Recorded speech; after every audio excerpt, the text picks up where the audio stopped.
which was first in the tabernacle and then in the temple, it was in the Holy of Holies that intimacy with God was most felt. And this book, the Song of Songs, reveals to us, like no other book in the Scriptures, the depth of the love that God feels for us in an emotional way. We're going to take a dive into God's feelings for His people and the type of feelings He wants to elicit from us for Him. This teaching will change your life. So with that introduction, beloved, I'm going to jump back in. We're going today to verse number 4. After the Shulamite bride, who's a shadow of you and I, cries out to God, telling Him how much I want to feel you, how much I want to feel your embrace, how I want to feel your love, she says this. She prays next and she says this, draw me after you and let us run together. First she says, kiss me with the kisses of your mouth. And then she says, draw me after you and let us run together. You're so beautiful to me. I want your partnership so bad in my life. I want to walk with you. I want to know you as my best friend. I want to know you as my most intimate lover. I want to know you as the lover of my soul. I want to feel your presence around my life. And so she says, first of all, draw me after you. Now, I want you to compare this to what Jesus said in John chapter 6. In John chapter 6, Yeshua was speaking. He was talking about eating His flesh and drinking His blood. He was talking about being the bread of life that came down out of heaven. And most of the people that He was declaring these things to said, who can listen to this? This is a difficult statement. It really turned them off and they left. There was just a few that remained. And Jesus, speaking to the ones that remained, said, no man can come to me unless it's been granted by the Father. And He just said previous to that, and no man can come to me, listen, no man can come to me unless the Father draws him. So the Shulamite bride just got done crying out, draw me after you. And Jesus said, no man can come to me unless the Father draws him. So our ability to come to God, our ability to come into His bosom, our ability to experience His love, although there's a choice that we must make, it also is dependent, listen, on Him drawing us to Himself.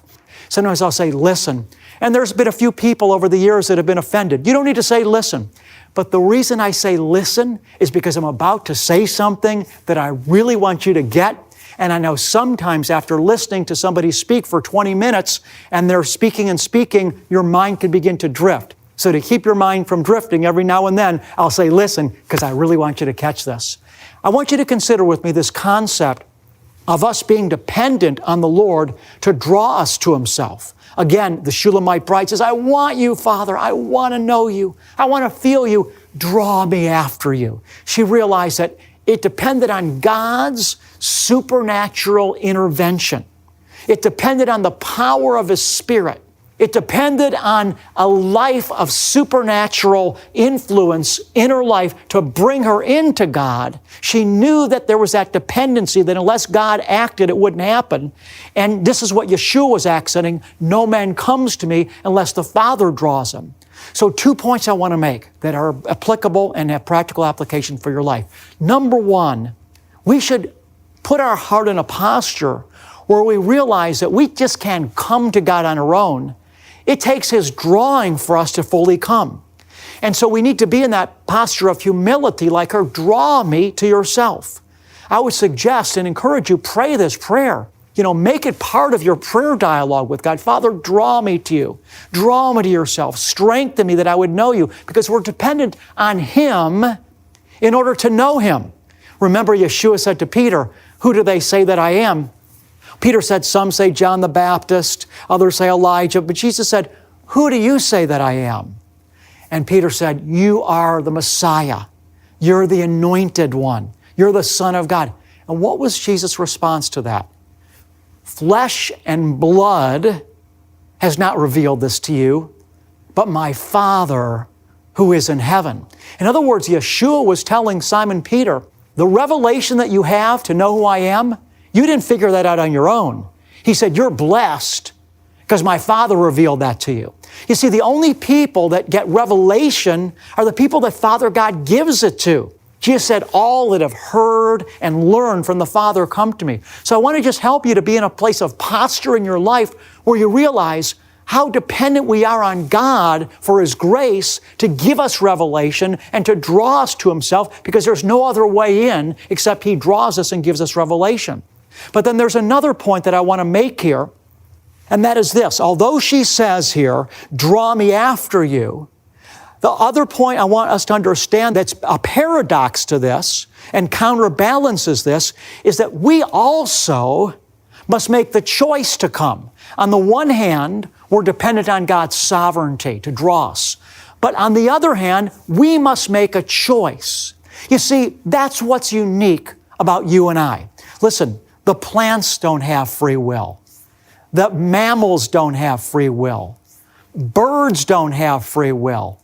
Fish don't have free will. They don't have the ability in their mind to know the difference between right and wrong. They don't have the ability to think like you and I do, that we're created in God's image, to weigh the thoughts and to make a choice. You and I are uniquely created in God's image, and one of the things, beloved one, that makes you unique is the fact that God has given you a free will, unlike any other part of His creation.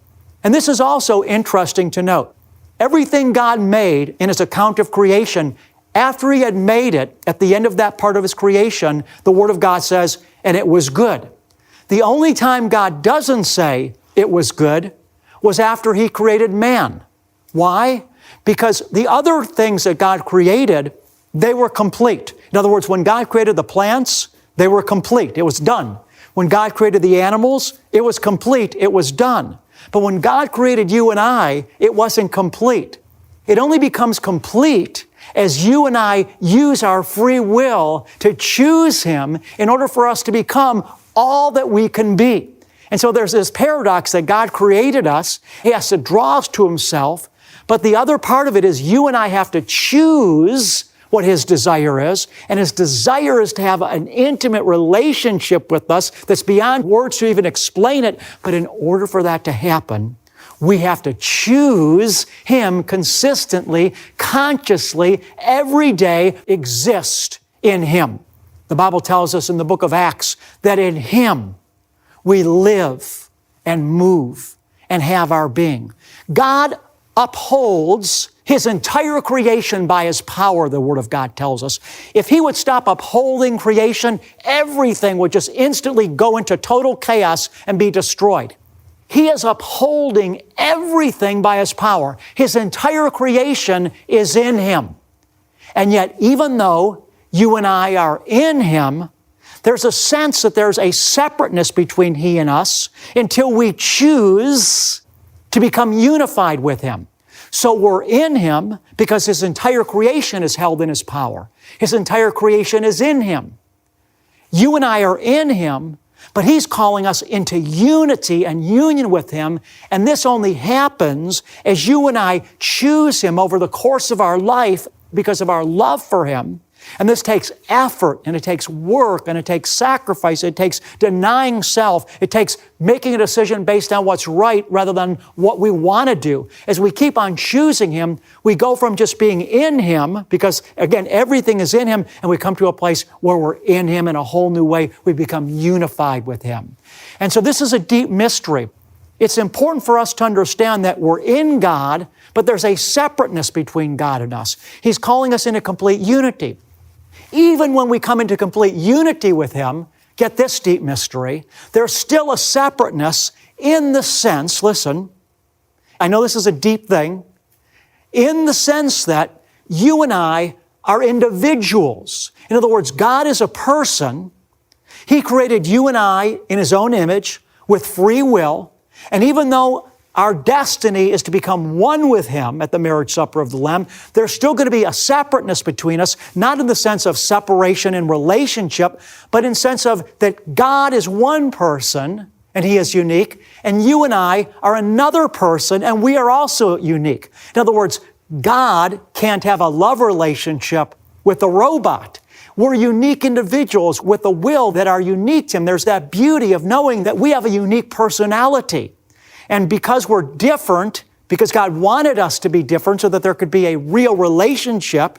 In other words, would you want your spouse or your friend to be exactly like you? Would you want them to have the same emotional characteristic of you so that every sentence that they said was exactly the way that you said it, with the same words and the same emotional tone? That they had no desires that were unique to them? No, you enjoy the fact that different people are different from you. Because of those differences, appreciate it and enjoy each other. It's the same thing between God and us. He created us uniquely, and He gets pleasure out of our uniqueness. So we'll always be separate in the sense that we're unique individuals, and yet we become unified in our heart with Him so that He's in us and we're in Him as we choose Him and more forge and build that bond between us. Well, let's continue on. She's saying, draw me after you. She wants to come into His bosom. We just got done saying that in order for this unification to take place, God has to draw us, and we should recognize that. And then she continues on, and she says, at the last part of verse 4, chapter 1, she said, and let us run together. Draw me after you, bring me to yourself. And she said, and let us run together. What does this mean when she says, let us run together? She wanted, listen, to partner with her lover. She wanted to partner with the King. You and I want to partner with God. We want to partner with Hashem. We want to partner with Him in life. And we want to partner with Him according to His mission. She said, draw me to you. She wanted to come over to His team, right? To His side. She wanted to stand next to Him, bring me to yourself. And she said, and let me partner with you in life. Let us run together. And so the second part of her prayer is, I want to partner with you in your mission in life. Let me ask you a question. Do you want to partner with Jesus's purpose in this world? Father sent Yeshua into this world and gave Him a mission. Gave Him a purpose. And what God is desiring from His children is that we will come to Jesus and we will partner with Him in His purpose. Jesus said, as the Father sent me, so also now I send you. He wants us to partner with Him in His purpose. The Shulamite bride said, let us run the race together. She wanted to partner with the King, with her bride, in His purpose in life. She wanted to be with Him in what He was doing. She wanted to be His partner, His teammate. And so Father God is calling you and I, which is expressed by the heart of the Shulamite lover here. He wants you and I to have a heart that we want to share in His purpose in the world. You see, you can't separate, listen please, the love of God from doing the work of God. Once again, we can't separate loving God from doing His work in the world.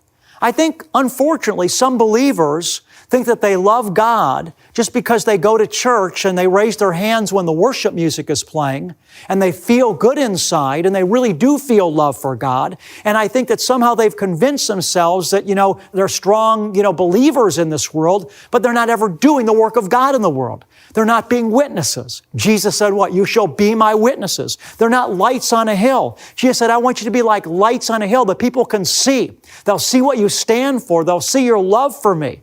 You see, you can't be a great witness for the Lord in the world without verbally naming the name of Jesus. So you can't separate loving God from doing the work of God. She said, let us partner together. Let us run the race together. And we have an assignment in this world. The Lord said, you are my witnesses, declares the Lord. Jesus said, you shall receive power and be